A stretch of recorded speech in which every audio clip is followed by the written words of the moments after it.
नमस्कार। दिन भर की बड़ी खबरों में आपका स्वागत है। मैं हूं आराधना। आज इस बुलेटिन में बात होगी इंडिया गठबंधन महारैली की, मेरठ में पीएम मोदी के चुनाव अभियान के आगाज की, बात करेंगे गुजरात में कांग्रेस के बड़े दावे की, पीएम पर लगे राष्ट्रपति के अपमान के आरोप की, जानेंगे चुनाव आयोग ने जारी किया क्या फरमान, और बुलेटिन के आखिर में बात रोजगार को लेकर घिरी मोदी सरकार की। इसके अलावा और भी कई बड़ी खबरों से आपको करवाएंगे रूबरू, लेकिन तमाम बड़ी खबरों से पहले एक नजर सुर्खियों पर। कांग्रेस ने बिहार की 3 सीटों पर किया उम्मीदवार का ऐलान। कटिहार से तारिक अनवर, भागलपुर से अजित शर्मा, किशनगंज से मोहम्मद जावेद को बनाया उम्मीदवार।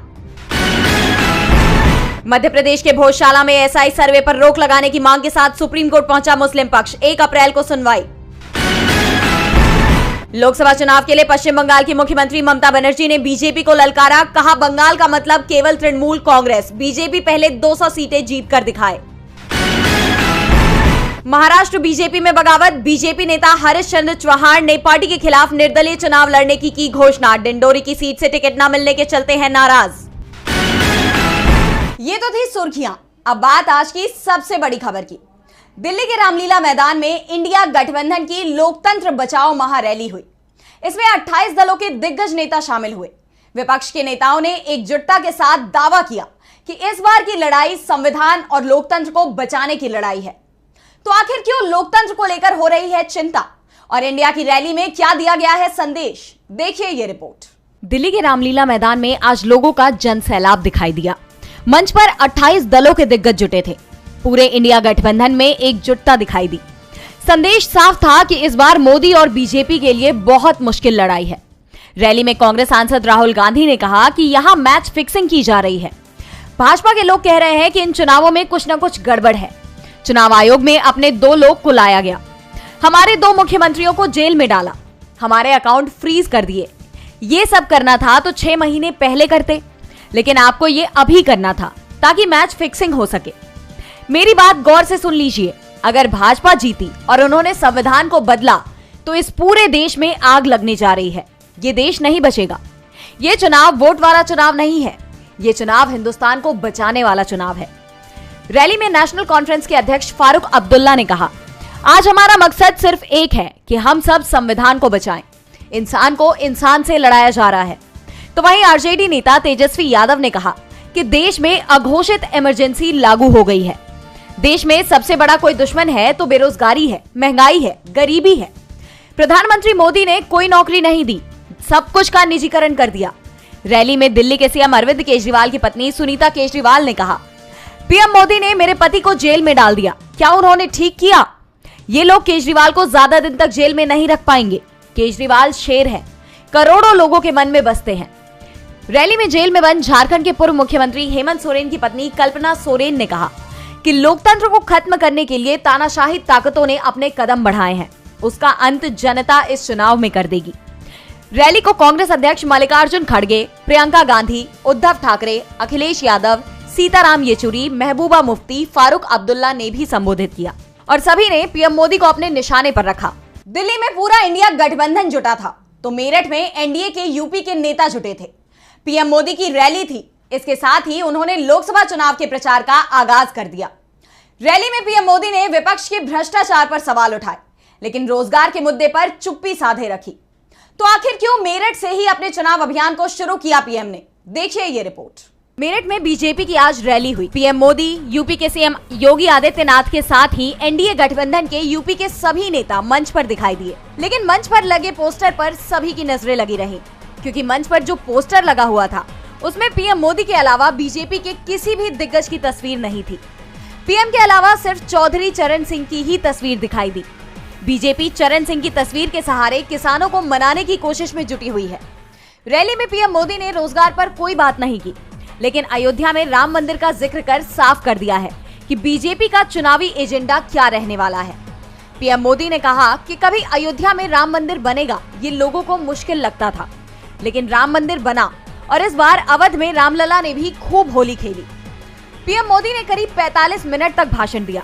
उन्होंने राम राम से भाषण शुरू किया और भारत माता की जय पर खत्म किया।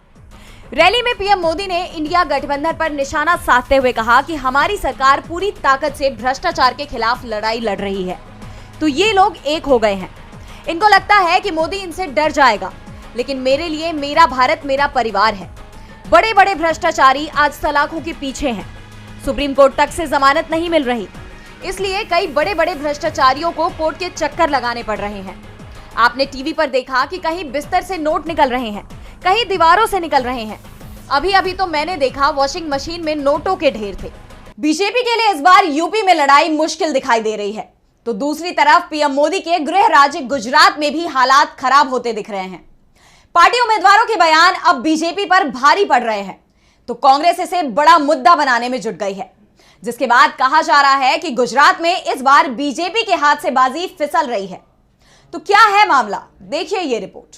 गुजरात में बीजेपी की मुश्किल बढ़ती ही जा रही है। क्षत्रिय समाज के खिलाफ बीजेपी प्रत्याशी व केंद्रीय मंत्री परसोत्तम रूपाला के बयान को लेकर जनता में आक्रोश बढ़ता ही जा रहा है। क्षत्रिय समाज बीजेपी प्रत्याशी बदलने की मांग पर अड़ा हुआ है, तो दूसरी तरफ अब इस मामले में कांग्रेस ने अहम बयान दिया है। कांग्रेस ने मामले को भगवान राम से जोड़ते हुए रूपाला के बयान को भगवान राम का अपमान बता दिया है, जिसके बाद बीजेपी अपने ही दांव में फंसती हुई नजर आ रही है। दरअसल आणंद लोकसभा से कांग्रेस उम्मीदवार अमित चावड़ा ने खुद को क्षत्रिय बताते हुए कहा है कि भगवान प्रभु श्री राम का पहला आशीर्वाद उन्हें ही मिलेगा। चावड़ा ने कहा कि बीजेपी नेता क्षत्रिय समाज का अपमान कर रहे हैं। भगवान श्री राम भी क्षत्रिय कुल के थे।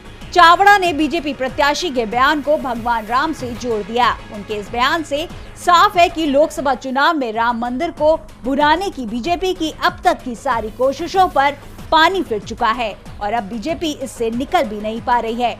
बीजेपी के अपने नेता भी अब रूपाला के खिलाफ खुलकर बोल रहे हैं।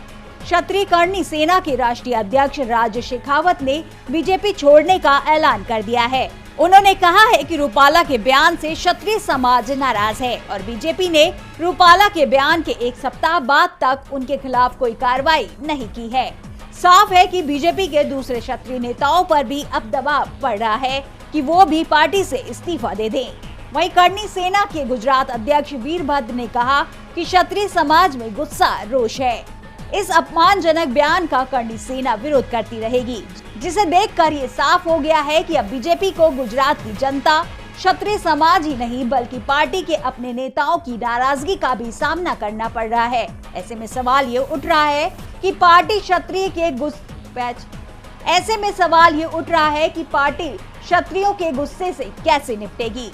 पार्टी के कद्दावर नेता को लड़ाने के ऊपर कायम रहेगी या फिर क्षत्रियों की मांग के बीच नया रास्ता निकलेगा, क्योंकि अगर बीजेपी ने जनता के गुस्से के दबाव में टिकट नहीं बदले तो पार्टी की बड़ी हार तय हो जाएगी और ये हार सिर्फ राजकोट में ही नहीं बल्कि पूरे गुजरात में मिलेगी। विवादों में गुजरात बीजेपी के नेता ही नहीं है बल्कि पीएम मोदी भी घिर गए हैं। रविवार को राष्ट्रपति द्रौपदी मुर्मू ने बीजेपी के वरिष्ठ नेता लालकृष्ण आडवाणी को भारत रत्न से सम्मानित किया। इस दौरान पीएम मोदी भी मौजूद थे।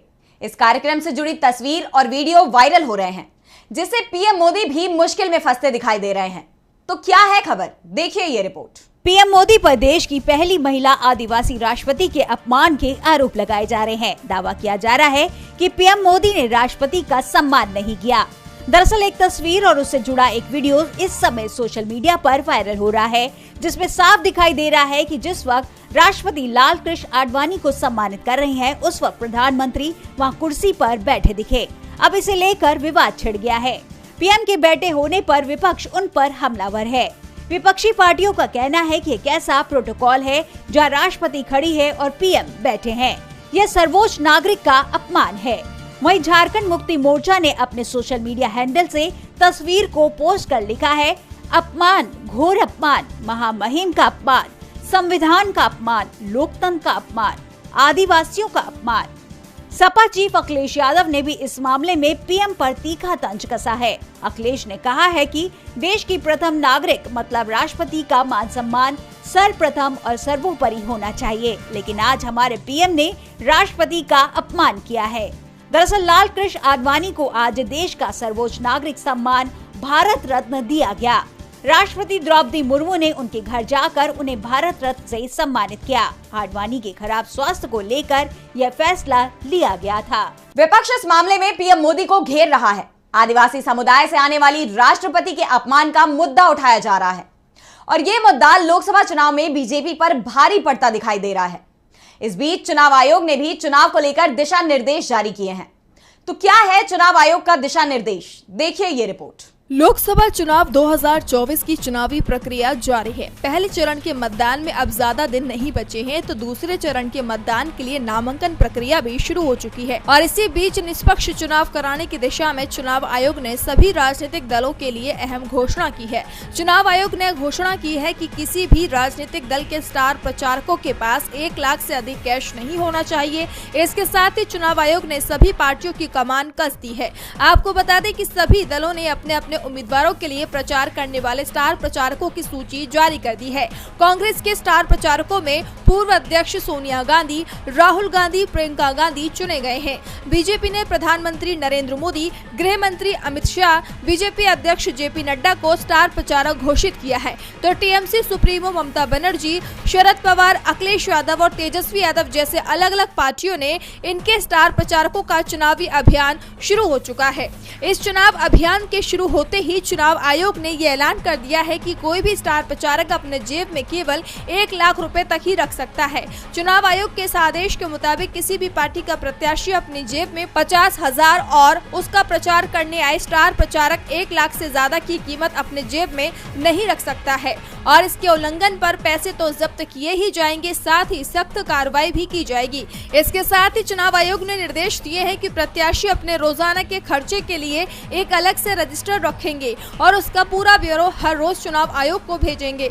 इस रजिस्टर में प्रत्याशी अपनी हर रैली का स्थान, तारीख और उसमें खर्चा हुआ सब कुछ का हिसाब रखेंगे। आयोग ने स्टार प्रचारकों से लेकर उम्मीदवारों तक सबके लिए अपने साथ कैश रखने की लिमिट तय कर दी है। साथ ही चेतावनी भी दे दी है कि अगर लिमिट पार की तो सख्त कार्रवाई होगी। आयोग सख्त दिखाई दे रहा है, तो दूसरी तरफ लद्दाख में चुनावों के बीच अलग राज्य की मांग को लेकर चल रहा आंदोलन भी जोर पकड़ रहा है और अब इस आंदोलन की कमान महिलाओं ने संभाल ली है।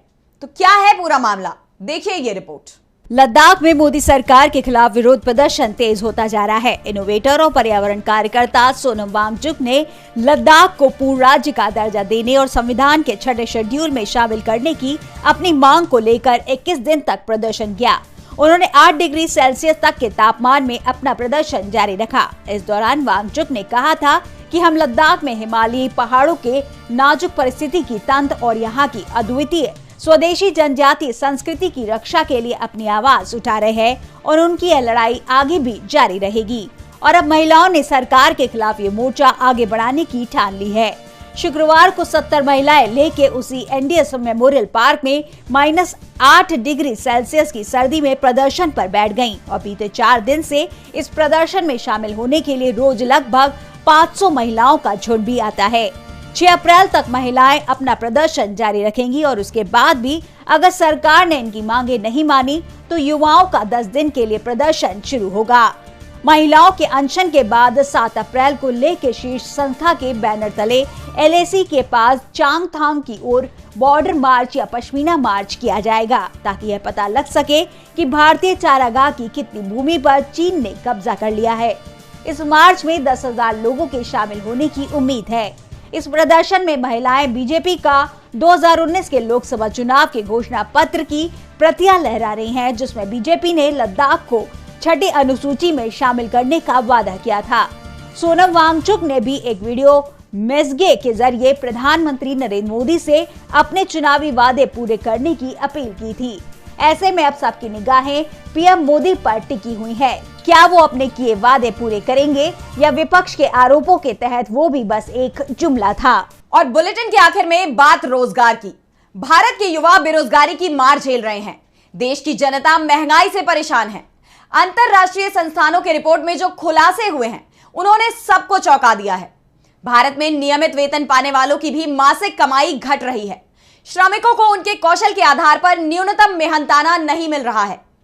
तो और क्या बड़े खुलासे सामने आए हैं इस रिपोर्ट में, जानने के लिए देखिए ये रिपोर्ट। अंतर्राष्ट्रीय संगठन इंटरनेशनल लेबर ऑर्गेनाइजेशन और मानव विकास संस्थान ने हाल ही में भारत में रोजगार को लेकर एक रिपोर्ट जारी की है। इस नई इंडिया एम्प्लॉयमेंट रिपोर्ट 2024 में भारत में बेरोजगारी की बढ़ती समस्या और रोजगार प्राप्त युवाओं की भी समस्या पर डिटेल में बात की गई है और बड़े ही चौंकाने वाले खुलासे सामने आए हैं। इस रिपोर्ट के अनुसार पिछले एक दशक में भारत में नियमित वेतन पाने वालों और स्वरोजगार में लगे लोगों की वास्तविक कमाई में गिरावट आई है। ये रिपोर्ट सरकारी आंकड़ों के आधार पर बनाई गई है, जिसमें वास्तविक कमाई का आकलन महंगाई यानी मुद्रास्फीति के आधार पर किया गया है।